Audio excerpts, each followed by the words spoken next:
It seems like a long time ago now, but what actually happened at General Synod?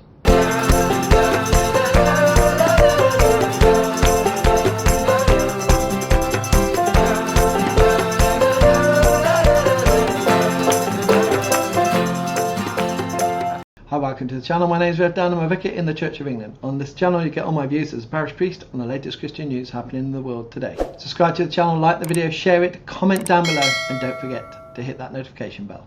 Like I said at the beginning, it seems like a long time since General Synod. It's not actually been that long. I've done a first video about this, my first reaction, more about where we should go, how we should act as Orthodox Christians, something that's been on my heart since February last year, and you can watch that here. This video is looking at what happened, some of the reaction to that. Lots went on, and we're going to get into that right now. So using some graphics from my friends over Anglican Futures, because why would I invent the wheel? We see on this picture the motion that was put forward. Hopefully here they have highlighted the main part. So in the motion, the request was to support the overall proposal and the timetable that was put forward, and getting into some of the specifics. It's really to, in the first part, to remove restrictions on the use of PLF as standalone services. So as we know at the moment, you can only use the prayers of love and faith within a service on a Sunday, and this is to allow standalone services, which is part of the pushback, because Orthodox clergy and laity are saying that they're very much going to look like weddings and will look like a departure from the doctrine of the Church of England. There on number 2 we have a delegation of some specific and defined episcopal ministry. So for those clergy who cannot in their good conscience and standing on the authority of the Bible, more than the good conscience to be honest, want oversight. But this is delegated oversight. That means another bishop in a different diocese will provide delegated oversight. What's being argued for is differentiation, structural differentiation. A new province is what's being pushed by the CEC, and also, which is the Council Evangelical, the Church of England Council, messed that up, but sorry, and the Alliance. That's what they're pushing for. And but the bishops are saying no, delegated oversight, which isn't enough, and it's not clear exactly what that is as well. The third one, further theological work needs to be done. That's going to be brought back to the General Synod in February 2025. So in a sense, this is one of the big ones, is further theological work is going to be done. So they were asking General Synod to vote on something without seeing the full package. And I've talked about this many times. How can you vote on something when you're not seeing what you're voting for? But that's what they're asking. Vote for this and we'll do further theological work, which will be brought back to General Synod in February 2025. And as far as I can see in the paperwork, there's going to be no vote in 2025. It's just going to be presented. So what they voted for now will go through and just presented with all the work that has been done. So what happens if you disagree with that work? And that's what leads on to C. And C in this motion was there was an amendment that was put in, not an amendment but an addition, I forgot what it's called at the moment, sorry, to take that out, but it was voted against, to take part C out, and that was to agree that, taken all together, the pastoral guidance, the bishop's statement and code of practice for pastoral provision will replace human issues and sexuality. So this is human issues and sexuality is a document that was done in, I think, in 1990, and this was to replace that, but all of this work hasn't been done. The totality of the work hasn't been done. So again, this is what I was just saying, they're asking General Synod to vote on that, but vote on what? I haven't seen it. But the motion was voted against, to take this part out, and it's going to continue. So the bishops are now going to go off and write that. And then part D, agree for arrangements for pastoral reassurance to be regularly monitored over the period of at least 3 years. So what the bishops are saying is we'll do a trial period for the standalone services and all this other work, and then we'll come back after 3 years. But in between, we will bring back to General Synod every year updates and findings. And you can see there at the bottom, bishops voting for, 22 against 12, and 5 abstained. And that's interesting because in February 2023, when this first came, the bishops, 4 bishops voted against, 2 abstained, and the rest voted for. And now you can see this has changed. So there's 17 who are not voting for it. If you take the abstains, saying that we're not voting for it either, or for or against, which is a lot more. So there's a change, and some people are changing their votes because the more theological work is being done, and others are changing their votes, as we'll see later, because of the procedural things, that the procedure is not being followed as they probably would wish. And in the House of Clergy, 99 for, 88 against, and 2 abstained, but very close in the House of Laity, 95 for, 91 against, 2 abstained. So these votes are close. We could say it's like close like Brexit, isn't it? But what's different here is that, unlike Brexit, that went out to the whole nation, everyone had the vote to which way they could go. They either vote for or against or not voting at all. General Synod, the House of Clergy and the House of Laity, they get elected on. And a lot of people have got elected on, in my opinion, really from what I've seen on the elections, especially for the clergy, because I'm allowed to vote in the ones for the clergy. They are presenting which side they would vote for, yes or no, for the prayers of love and faith. And that's been a big thing. So it doesn't feel like the General Synod at the moment is like if you would say, like a General Synod. People are getting on there for this. Will you vote for it or will you vote against? So we expect it to, in a sense, be close. If it is that, does that represent the Church of England? Not quite sure. Different churches, different ways, obviously, but we have to take that as a caveat. So in summary, what happened? The General Synod have voted by a small margin to support the House of Bishops proposal to allow standalone services of blessing using PLF for same-sex couples, to provide delegated episcopal ministry to parishes that do not share the theological convictions of their diocesan bishop, which is called pastoral reassurance, to wait for further theological work on the nature of doctrine before deciding whether to allow clergy to enter into same-sex marriage, including the pastoral guidance, to replace the current House of Bishops guidance issues of human sexuality with new pastoral guidance, a statement from the bishop and a code of practice. But none of these can happen until the detail of the prayers of love and faith, pastoral guidance and pastoral assurance are agreed. The 3 work streams will continue, and the final proposal will be brought back to General Synod in February or July 2025. And this is the other big thing, and sorry for missing that before, with the further theological work, is to decide whether to allow clergy to enter into same-sex civil marriages, which is not allowed at the moment. And so they're saying we need to do further theological work to understand what doctrine is. And again, you know, I said this before, if you have to do further theological work understanding doctrine, and yet we have 2,000 years of history and church fathers and a lot written about doctrine, and they're saying, does doctrine develop?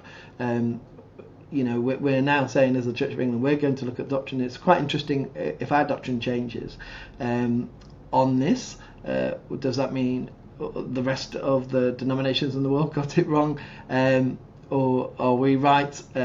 We will then hold 2 different doctrines in the Church of England. So it's quite interesting what's going to come out of this, with the further theological work to be done, and in a sense how that is seen both in the Church of England and in our Anglican Communion. So that's going to be brought back to February. Anglican Futures at the bottom there said the final proposal will be brought back to General Synod in February 2025 or July. But again, I've tried to find out whether this will be voted on. We don't know. It could be, but from the paperwork that I've seen, it says presented.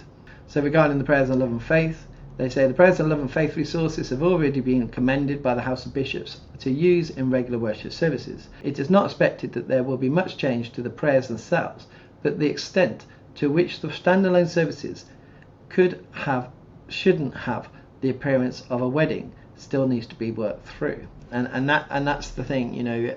Even I think it's in the Guardian, they reported that these standalone services will look like weddings. They will very much look like weddings, but they're not supposed to look like weddings. But that will probably potentially come back next year, but we would have to wait and see. Will there be a caveat in there saying it cannot look like a wedding? You can offer these prayers in the standalone services, but it cannot look like a wedding. We will see.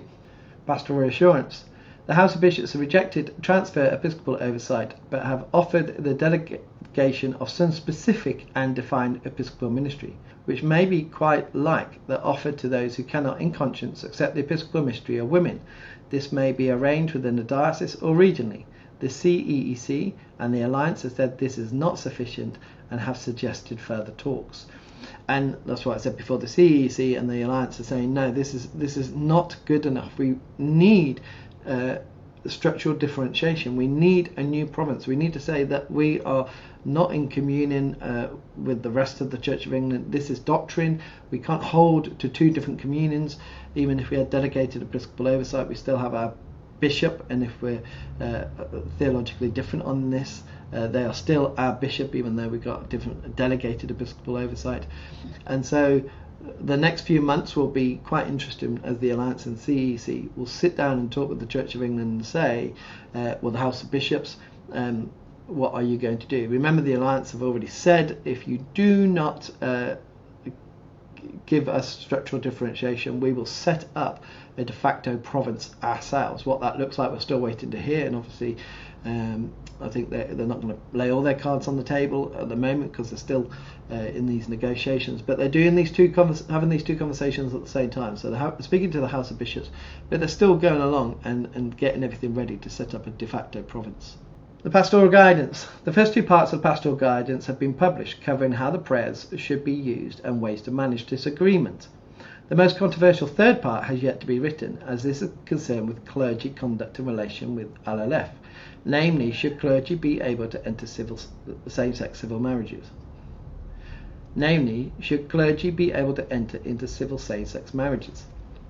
So to go and ask the General Synod to vote to allow this to go forward and be brought back to February 2025 without seeing this, and this is a huge one, and it's a big red line for a lot of people, both clergy and laity, if this is allowed to happen. So not seeing that pastoral guidance, allowing the General Synod to vote on it, is amazing. Again, I've said so many times, and I probably said it just before in this video, to ask someone to vote on something that you haven't seen, I just don't think it's right. I don't think that the procedure's right. I think this work should be done. I don't think this should be rushed. We all know this is going to go through, right?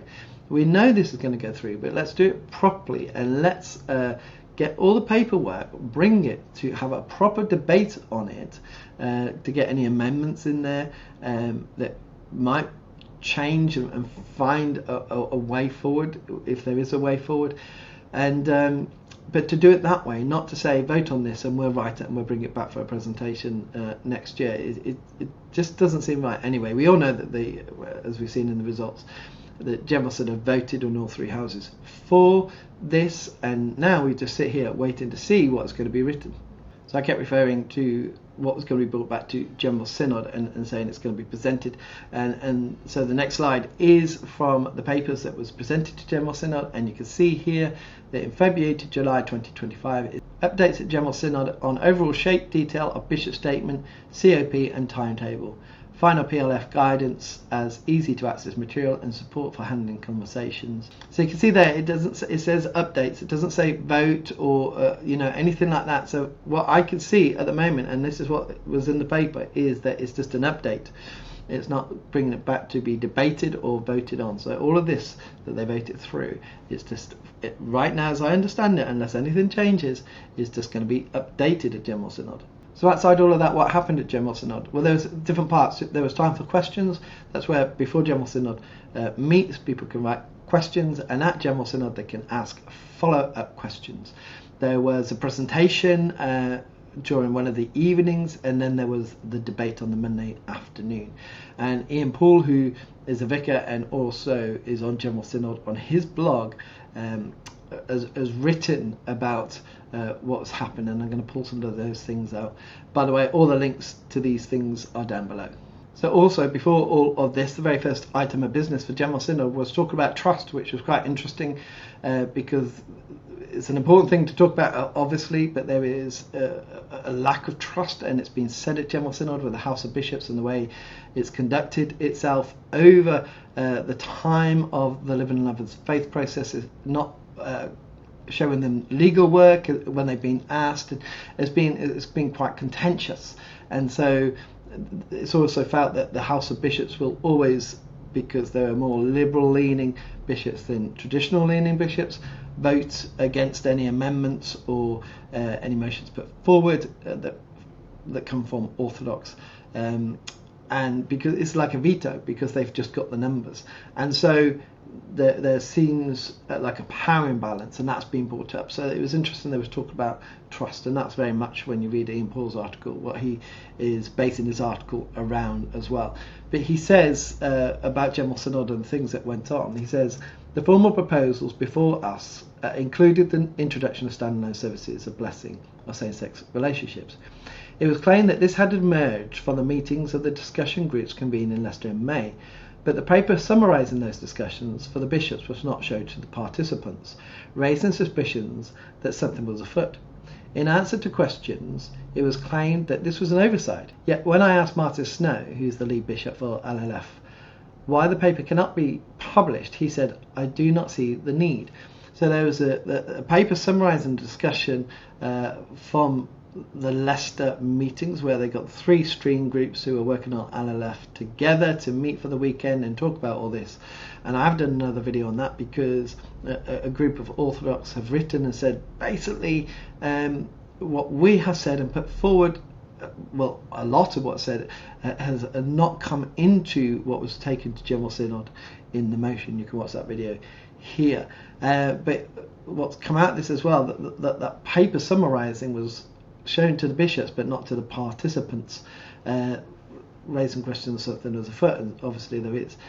So when he asked the bishop, "Can we see that paper now? Can you publish that paper now? See what was said?" Bishop Martin said, "I don't see the need."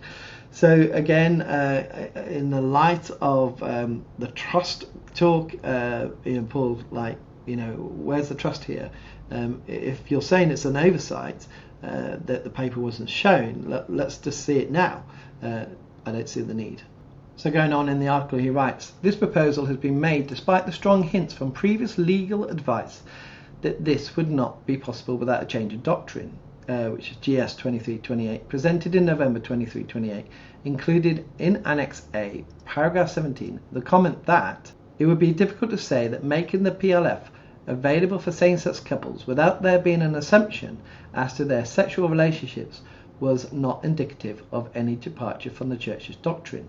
The reason for that, as questions have confirmed, the legal position remains what it was in 2017. In the paper tabled by the House of Bishops, which by the narrowest of margins was not taken note of in the House of Laity, the legal advice was published and was unambiguous. Any standalone service would have to include a clear explanation of the Church of England's doctrine of marriage, would need to make it clear that what was happening in such a service was not marriage and in fact was contrary to the Church's teaching. Such a service would be unusable. So the legal advice and from 2017 are saying that these services cannot happen, and yet the proposals being brought forward saying, and the bishops are saying, they can happen, don't worry, they can happen. And there's a contradiction there, isn't there? There's the House of Bishops saying that can happen, and what the General Synod has seen of 2017 and any papers published back, like the one back in November, saying it can't happen. And so when the question was asked again, can we see the legal advice? Martin Snow was asked, no, I don't see the need. And so again, why is this legal advice that is obviously there? Because if Bishop Martin is saying, I don't see the need for you to see it as the General Synod for the House of Laity and the House of Clergy, it's there. So by saying I don't see the need means that it is there, when before they were saying no, it was nothing was written down. It was presented in different ways and orally. So again, as Ian Paul goes on, is about trust here. Why can the General Synod not see the need? Why are we weaving this way if we're supposed to be open and transparent? Which is exactly what Ian Paul goes to write on his blog. In Questions, it was asked whether the new approach to openness and transparency that Martin had promised would mean that the House of Bishops publish minutes of past meetings. No, this would only affect future meetings. So he writes there, the stable is now beginning to look pretty empty, and that's about the horses bolting, about trust. So he's saying that you've had all these meetings in the past, the House of Bishops, about prayers and love and faith. So can you just publish those minutes? And Bishop Master saying, no, that what we mean is it's only from now on and forward, but the previous minutes you're not allowed to see. And it's like, well, if you talk about openness and transparency, then be open and transparent. By saying just from now forward isn't being open and transparent. So in the presentation and questions that they had on the evening that I mentioned before, he says the presentations and questions on LLF did actually offer some greater honesty. The group of 3 bishops were asked, if it was decided that they should not continue, what mechanism was there for withdrawing them? None exists in canon law. To be honest, I cannot see them ever being withdrawn, said one of them.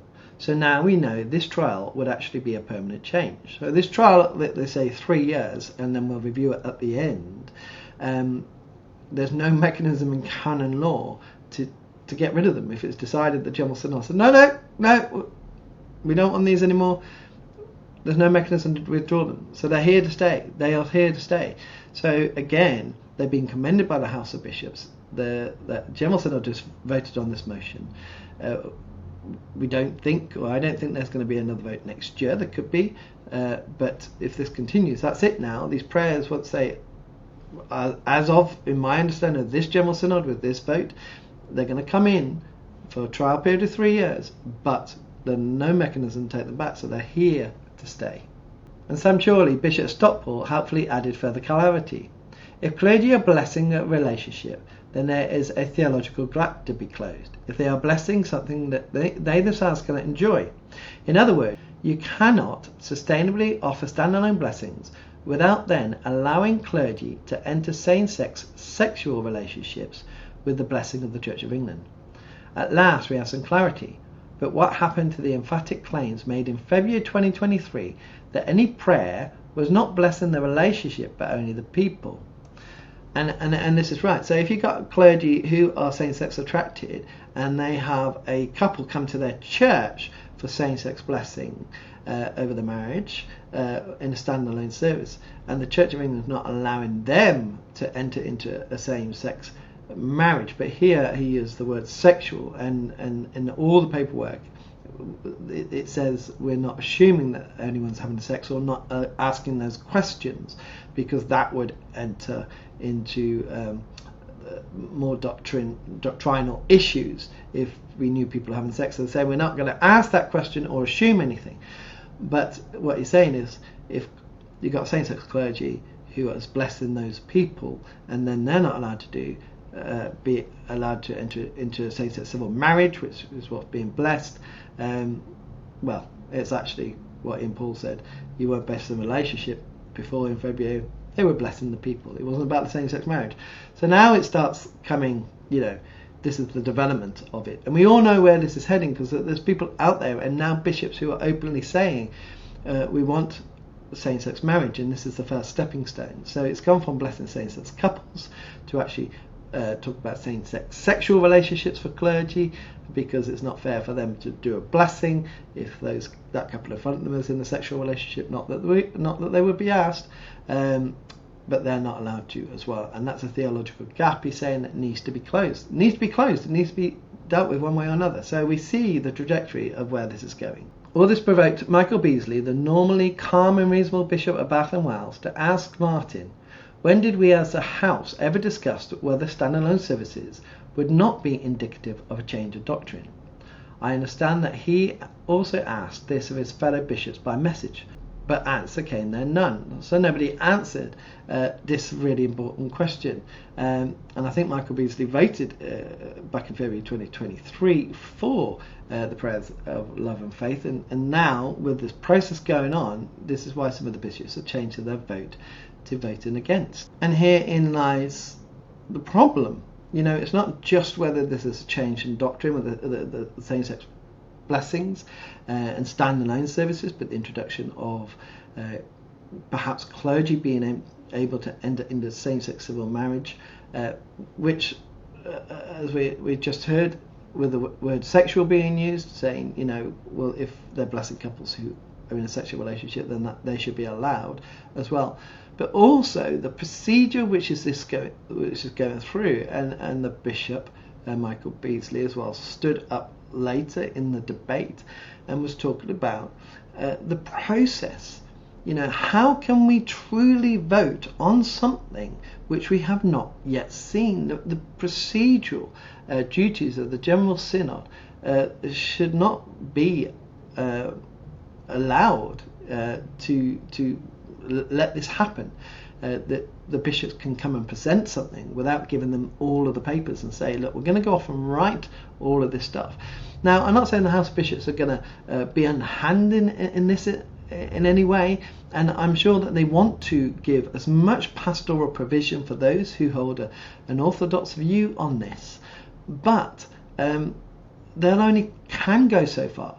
We know that they're not going to give a structural differentiation. So even if they want to be as generous as they can as the House of Bishops, it's only going to go so far. But how far is that? How far is any of this? We don't know the limits of this.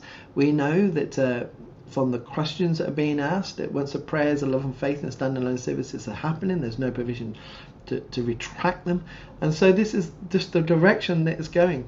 And all this is being voted on without things being seen. And for me, I just can't believe that has happened. It sets a precedent that could happen again, and it should not.